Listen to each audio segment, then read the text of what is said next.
Kali ini kita akan meneruskan merangkum spoiler Wudong Qiankun atau Martial Universe Season 5 episode 17 versi manuanya ya guys. Dan gak usah berlama-lama lagi, langsung saja gas cuy. Di episode sebelumnya, Lindong pun hampir saja mendapatkan kunci rahasia kuno. Akan tetapi muncul wanita cantik dengan dress code hijau itu yang jelas membuat mereka pun kini akan baku hantam. Wanita hijau di situ pun lalu berkata, "Adik kecil, jika kamu ingin bermain, maka kakak akan dengan senang hati menemanimu sampai akhir." Ia pun menembakkan pecutnya kepada Lindong. Lindong pun segera menangkis sabetan-sabetan itu dengan tombak buaya surgawinya. Lindong pun bertekad ia akan melawan wanita hijau itu dengan sekuat tenaga. Boneka roh darah pun kini segera melakukan serangan. Saat wanita ini dan boneka roh darah sibuk dalam pertarungan yang sengit, Lindong juga berurusan dengan cambuk api dari wanita itu. Dalam pertarungan semacam ini, hati Lindong menjadi semakin berdegup kencang. Wanita ini tidak hanya bisa mendominasi dalam pertarungan melawan boneka darah, tapi secara bersamaan dia juga bisa mengendalikan cambuk api di sekitar Lindong dengan baik. Ini membuat Lindong kesulitan mengambil kunci kuno. Dan cambuk api ini jelas bukanlah cambuk biasa, karena ada udara panas yang menyelubungi cambuk api ini. Walau Lindong tidak bersentuhan langsung dengannya, tapi dia bisa merasakan kalau darahnya sekarang mendidih. Untungnya, dengan bantuan kekuatan simbol belahap yang luar biasa, cambuk itu bisa ditekan Lindong dengan paksa. Lindong pun di situ berkata, "Tidak mudah untuk mengalahkannya. Meski aku bukanlah tandinganmu, tetapi menggunakan pusaka roh tingkat bumi untuk mencoba menekanku, itu hanyalah hal mudah bagiku." Lindong pun segera mengeluarkan salah satu pusaka andalannya, yaitu puncak penjara berat, yaitu jurus pengekang agung. "Tekan!" teriak Lindong. Batu itu pun segera menekan cambuk api dari wanita hijau itu. Begitu pengekang agung keluar, kecepatan cambuk api yang tangkas langsung melambat. Kemudian Lindong memanfaatkan situasi itu untuk menyerang dan menyudutkan cambuk api. Melihat hal itu, wanita hijau pun menjadi terdiam. Dan ternyata diam-diam ia segera merayu Lindong. Wanita hijau pun mengeluarkan ilusi di mana ia memeluk Lindong dan berkata mesra kepada Lindong, "Adik manis, kamu memang sangat hebat. Maukah kamu menjadi pacar kesayangan kakak?" Lindong pun mulai gemetar, tapi Lindong pun segera menyadarkan dirinya sendiri.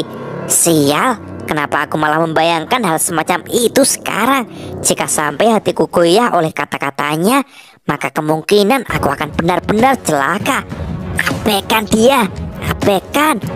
Merasa rayuannya belum berhasil, wanita itu pun segera menjulurkan telapaknya dan berkata, "Telapak Giok Yin Yang," dan dahuar. Seketika telapak itu memukul boneka roh dengan keras.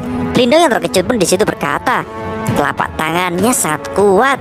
Itu mungkin bahkan mampu melukai kultivator tingkat nirwana dengan serius.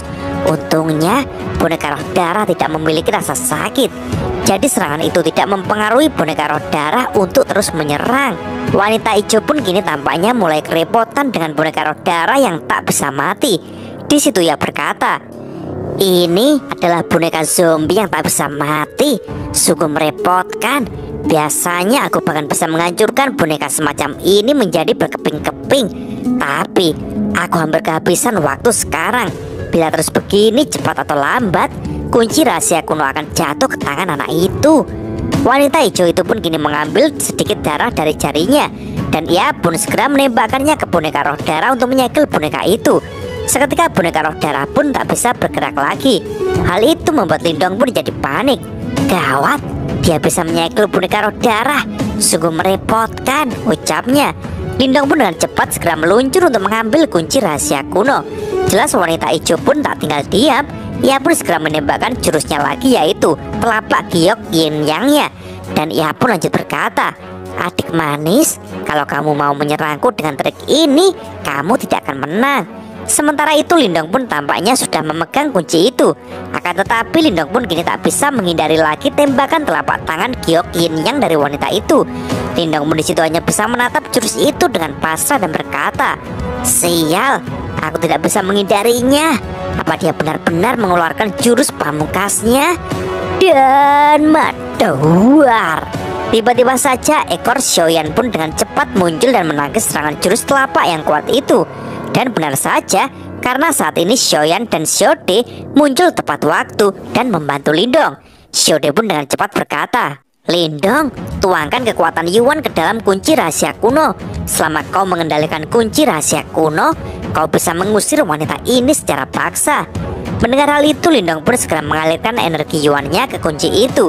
Dan benar saja, pandangan Lindong pun seketika berubah menjadi sebuah ruangan kendali. Lindong pun menjadi terkejut dan berkata, "Wow, keren sekali. Tampaknya aku memiliki kendali mutlak atas ruangan ini." Lindong pun kini jadi senang, sementara wanita hijau itu pun menjadi pucat dan panik. Di situ ia pun berkata, "Kunci rahasia kuno, mungkinkah dia tahu cara menggunakannya?" Ia pun kini mengeluarkan jurus rayuan gombalnya lagi. Dengan ilusi yang memesona, ia pun merayu Lindong. "Adik manis, tidak bisakah kau berbelas kasih padaku?" Akan tetapi Lindong pun tak semudah itu dirayu dan berkata, "Aduh, bagaimana ya? Jika aku tidak kejam, mungkin akulah orang yang akan ditendang keluar dari sini." Seketika kunci kuno itu pun menyala, dan dari langit kini muncul sinar yang mengarah ke wanita hijau. Wanita hijau itu pun lalu berkata, "Namamu Lindong kan? Baiklah, kali ini kakak mengaku kalah darimu. Meski kau telah mendapatkan kunci rahasia kuno, kamu jangan merasa senang dulu. Kakak akan menunggumu di luar. Lalu jika kau masih sangat lemah, jangan salahkan kakak jika bersikap kejam. Ingatlah nama kakak ini, Mu Hongling. Dan juga ingat bahwa kau tidak akan memiliki keberuntungan seperti ini di lain waktu." Dan setelah mengatakan itu, wanita hijau itu pun seketika menghilang. Lindong menjadi bernafas lega dan berkata, "Akhirnya dia pergi juga. Wanita itu cukup sulit juga untuk dihadapi." Dan kini segel yang mengikat boneka roh pun mulai lepas. Lindong pun berkata, "Sebenarnya dari mana dia berasal? Bahkan boneka roh darah sekalipun tidak bisa menghentikannya. Meskipun Mu Hongling ini cantik dan bicaranya lembut, tapi kekuatan serta kemampuannya berada di atas Chenmu dan yang lainnya. Tetapi semakin banyak wanita seperti itu, maka akan semakin sulit. Jika aku sampai menyinggung perasaannya hari ini, aku tidak tahu masalah apa yang akan ditimbulkannya di masa depan." Xiaode pun lalu berkata, "Hehe, aku khawatir pria biasa tidak akan bisa menaklukkan wanita itu." Lindong pun menyahut, "Sudahlah, lagi pula kita telah mendapatkan hartanya. Saatnya kita pergi dari sini." Xiaode pun langsung mencak-mencak dan berkata, "Pergi? Siapa yang tahu jika kita keluar sekarang, Chenmu dan bahkan Mu Hongling mungkin masih menunggu di aula sana. Apa kau mau cari mati?" Lindong pun menyahut, "Tapi kita tidak bisa bersembunyi di sini selamanya kan?" Xiaode pun berkata lagi, "Dasar bodoh, bukankah kau mendapatkan pohon fuling itu? Kebetulan di sini aman. Jadi kau bisa menyerap kekuatan fuling itu untuk menerobos ke tingkat Master Tianfu. Dengan begitu, bukankah kau tidak perlu takut lagi pada Chenmu dan yang lainnya?" Lindong pun menjawab, "Ah, benar juga." Lindong pun segera mengeluarkan pohon fuling di tangannya. Lindong pun berkata, "Wah, sungguh energi yang kuat. Rasanya seperti berada di pemandian air panas saja, seperti yang diharapkan dari pohon fuling." Xiaode pun di situ lalu berkata, "Pohon fuling ini memang secara alami sangat sulit untuk diserap dan disempurnakan. Tapi kau tidak perlu terlalu khawatir jika kau memiliki simbol kuno pelahap. Lalu untuk masalah kau berhasil atau tidak menembus ke tingkat Master Tianfu setelah menyerapnya, itu mungkin tergantung pada dirimu sendiri." Lindong pun menilai kalau Xiaode benar-benar santai. Lindong pun kini juga mengeluarkan Xiaoyan, dan setelah teman-temannya berada di sampingnya, Lindong pun berkata, "Dengan 3 orang yang dapat diandalkan untuk melindungiku, aku bisa merasa lebih tenang." Kekuatan pohon fuling pindah ke dahi Lindong. Simbol kuno pelahap tiba-tiba melompat keluar dari ubun-ubun Lindong. Setelah mengapung di atas kepala, itu berubah menjadi lubang hitam yang semakin melebar, kemudian mengelilingi kekuatan pohon fuling secara langsung. Kekuatan pohon fuling berubah menjadi energi hijau yang kemudian ditelan oleh lubang hitam dengan brutal. Setelah pemurnian, energi itu akhirnya mengalir dari dahi Lindong menuju ke seluruh tubuh nirwana miliknya. Awalnya ada kekacauan di dalam tubuh nirwana. Untungnya ada simbol pelahap kuno yang mengendalikan semuanya. Bila diperhatikan, sebelum penyerapan itu penuh dengan kekacauan, seperti dunia yang belum dibuka. Namun dengan masuknya energi hijau, perubahan akhirnya terjadi. Kekacauan perlahan mereda, seolah-olah langit dan bumi mulai terpisah dan yin dan yang pun terlahir. Lindong juga menyadari perubahan drastis di dalam tubuh nirwananya. Walau dia sangat senang, tetapi dia juga sangat berhati-hati. Jika dia ingin benar-benar memasuki Master Tianfu, dia harus bisa memecahkan kekacauan dalam tubuhnya dan menciptakan sebuah dunia kecil yang baru. Bersama dengan kekuatan alam, kekuatan langit dan bumi kemungkinan dapat dimobilisasi sehingga kekuatan tak terbatas dapat digunakan. Saat Lindong sedang menciptakan dunia kecil itu, Xiaode dan Xiaoyan juga menunggu dengan tenang. Meski begitu, bukanlah hal yang mudah untuk ingin melakukannya. Semua ini harus dilakukan dengan perlahan-lahan dan teliti. Akan tetapi, kini terdengar patung mayat itu berkata, tubuh bocah ini, aku harus mendapatkannya. Seminggu kemudian, terlihat Lindong pun masih melakukan kultivasi, sedangkan Xiaode pun bermain-main dengan Xiaoyan.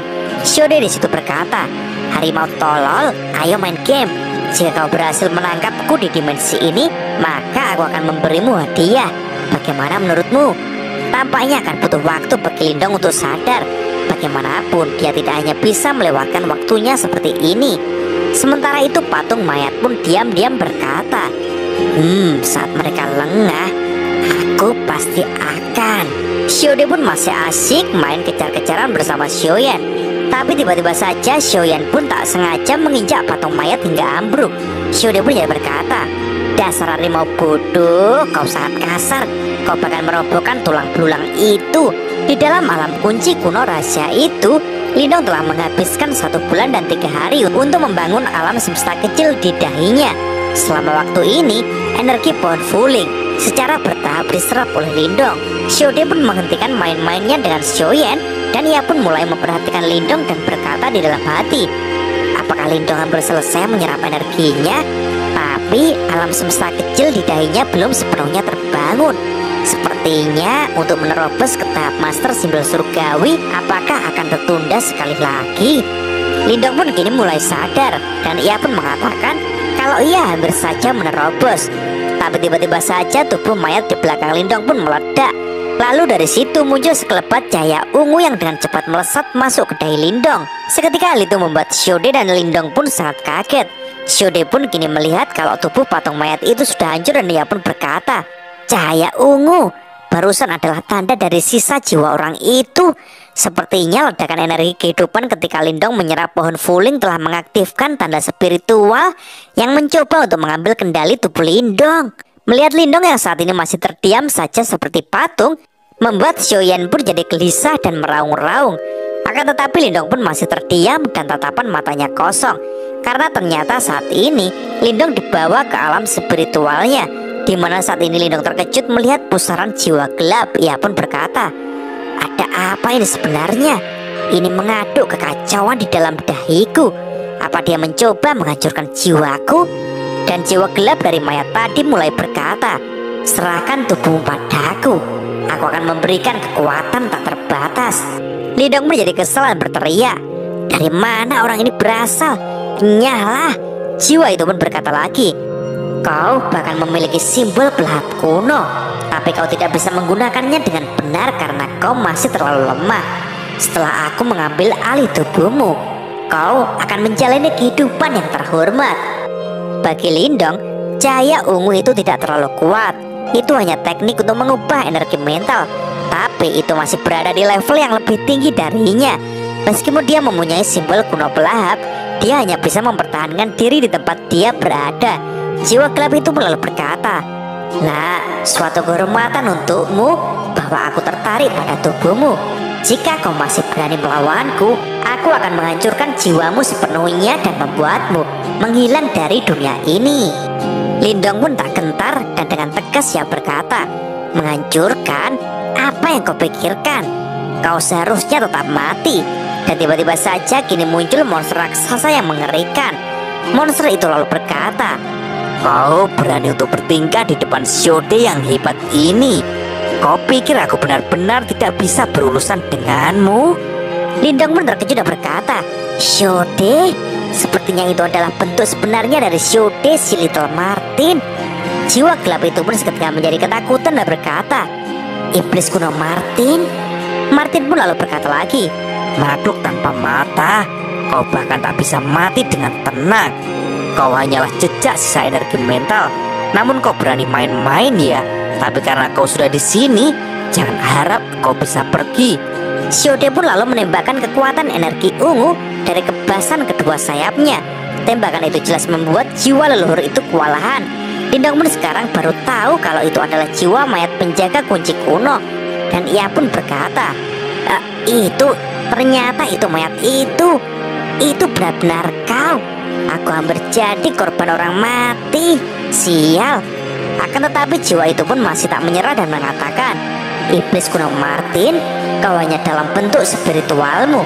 Jika aku berhasil hidup kembali, aku pasti bisa menghidupkanmu juga. Apa gunanya membela bocah yang tak dikenal? Xiaode pun balas berkata, aku sudah mengikuti bocah ini begitu lama, namun aku tidak pernah punya pikiran seperti itu. Beraninya kau, orang asing, melakukan ini di depanku. Mati saja kau. Xiaode pun kini lanjut menyemburkan kekuatannya dari mulutnya.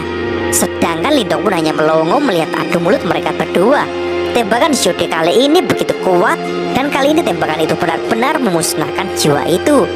Xiaode pun lanjut berkata, jangan main-main lagi. Sekarang kau sudah mati. Beristirahatlah dengan tenang. Xiaode pun berubah lagi menjadi kucing dan berkata, Lindong, lahap semua energi mentalnya agar kau segera meningkat ke tahap master simbol surgawi. Lindong pun dengan semangat segera menyerap energi mental ungu itu. Kota yang suasana yang sedikit berbeda dari biasanya.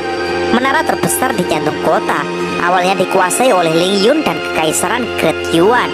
Tapi sekarang mereka semua mundur.